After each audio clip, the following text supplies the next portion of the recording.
Well, I am Wambui, Bahati, and I currently live in New York City.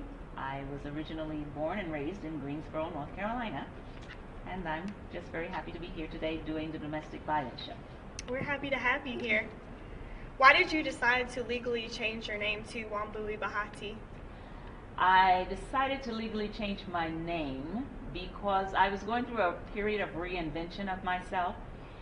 I was never always thrilled with my original name, which was John Ann Washington. I was named after my father. And people were always asking, confused about that name anyway, about the spelling, about how it's pronounced, did I make a mistake?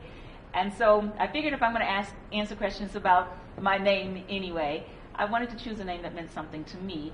And singer of songs, these are Swahili words. Wambui means singer of songs, and Bahati means my fortune is good.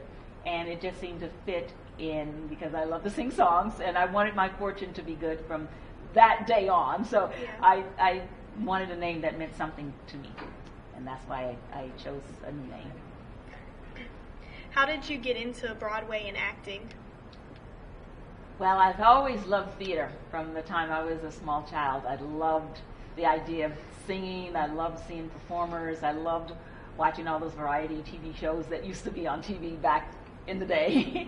And I just wanted to perform. And there was a guy in my neighborhood, my age, who would put on these shows in his backyard using his mother's sheets for the curtains. And we just always were creating something. And then when I was in high school, I read an article in a 17 magazine about a school up in New York where you could go and just study acting all day long. You didn't have to take any math, you didn't have to take science, you just took acting. And I wanted to go to that school. Plus, I wanted to be in New York because I knew that's where it was all happening. Now, mind you, I didn't tell the people in my community that I wanted to be an actress. I tried that didn't work. So I pretended I was going to be a nurse when I grew up because no one questioned that. But in my head, I knew I wanted to be an actress, and I applied to this school. And through a bittersweet incident, it was after I was accepted into the school but could not afford the school. And then Martin Luther King Jr. was assassinated the spring that I graduated, and monies became available to bring more minorities into their programs. And so I was one of those people that got a Martin Luther King scholarship to go to NYU School of the Arts. And so while studying acting there, you were not supposed to audition outside of the school. I heard about a show called Godspell, but I didn't even know what that was. But in the ad it said, we want you to take a parable from the Bible and make it funny.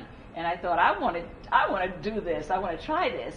And so I went to the audition and I did my monologue, and everyone thought it was very funny. And then they said, okay, sing your song. Well, I didn't have a song and I'm thinking, we're not supposed to be auditioning anyway.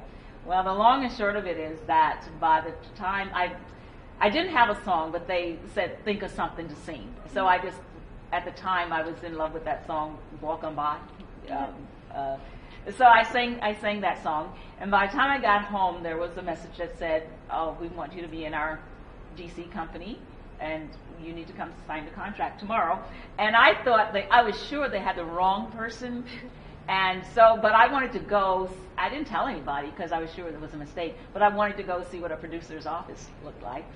So I was going to tell them in person that I was not the person. And I was sure when they saw me, they'd say, ooh, you're not the girl. But when I walked in, they let me sign the contract, and they told me when rehearsals would start and all that. And so that was my first professional show in Godspell at Ford's Theater in Washington, D.C. The show ran for about a year and a half in D.C. And then after that, I just kept auditioning, and it was a good time for me. I seemed to go from one show to the next. And so it went from Godspell to a show called Two Gentlemen of Verona, which was a rock musical version of that show. And then there was, The Magic Show, Jesus Christ Superstar, lots of shows, and then eventually my last really, really big show was The Wiz. So that's how I got it. That's how I started, and it was such a love for me that it wasn't even light work. But I still wanted to get paid. Yeah.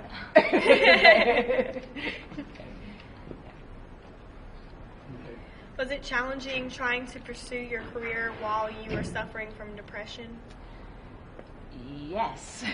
It was a challenge in just trying to get out of the house. It was a challenge sometimes just to take a shower and do all those things that, the mundane things that people take for granted every day, are very difficult when you're really dealing with heavy depression.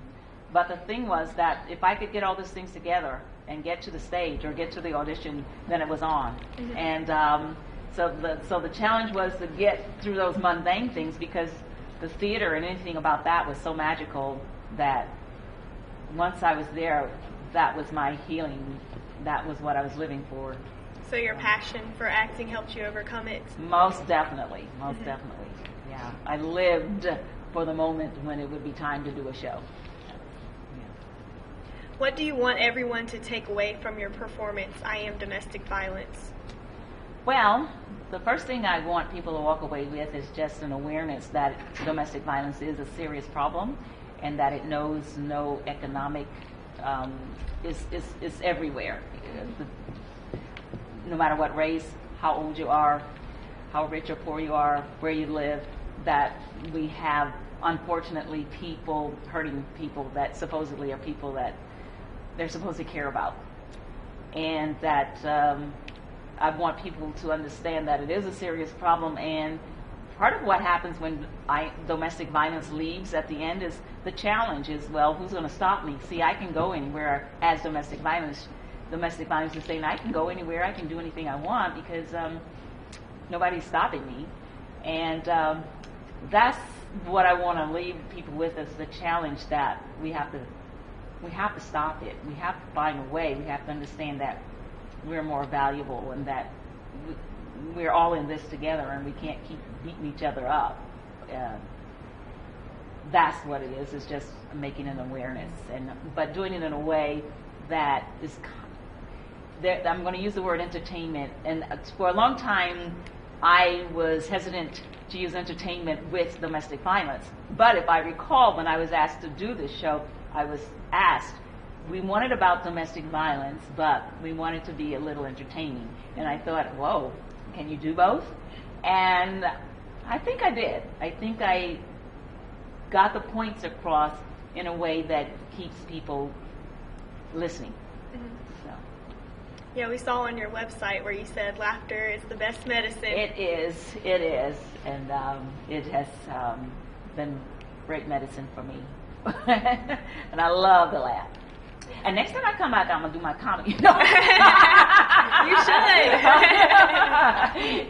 should. So, yes, that's it. Just the audience to just walk away knowing that it's being aware and knowing that there's life after domestic violence. Because that's why I share my stories, letting people know, and I encourage others to share theirs, letting them know that, there's life after this. We can get through this,